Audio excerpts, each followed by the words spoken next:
ক্রেতা সেজে সোনার হার ছিনতাই। শনিবার সন্ধ্যায় সোনার হার ছিনতাই করার ঘটনায় চাঞ্চল্য ছড়ালো জলপাইগুড়ি পৌরসভার 18 নম্বর ওয়ার্ডের অন্তর্গত মহুরিপাড়া এলাকায়।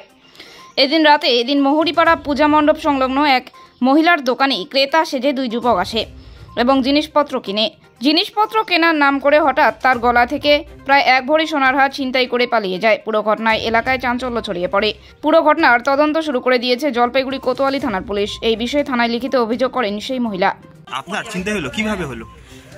এখানে সিগারেট চাটছিল ছেলে দুটা, আমি সিগারেট দিতে গেলাম, ও ছেলেটা ওখানে বুট পরে উঠলো, এইভাবে করে আমি ধরছি, হাত ছুটকে চলে গেল। কি নিয়ে গেছে আপনার?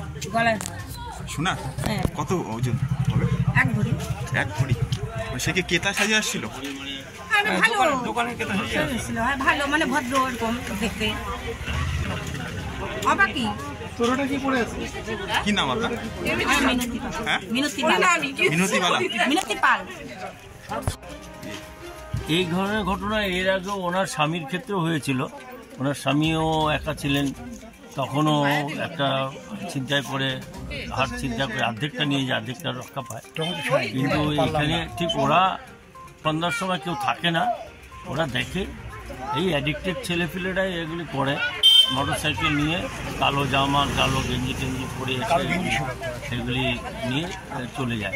একটা সামান্য দোকানদারি করে তাতে যদি এইভাবে সোনাটাটুকু বাড়ি নিজের সোনার যে দাম সেটুকু নিয়ে যায়, তাহলে মানুষের তো একটা নিরাপত্তাহীনতায় ভুগছে মানুষ। এই যে শহরে এই সময় একটা অত্যন্ত গুরুত্বপূর্ণ সময়, এই সময় এই যে একটা নিরাপত্তা কি মনে হয়?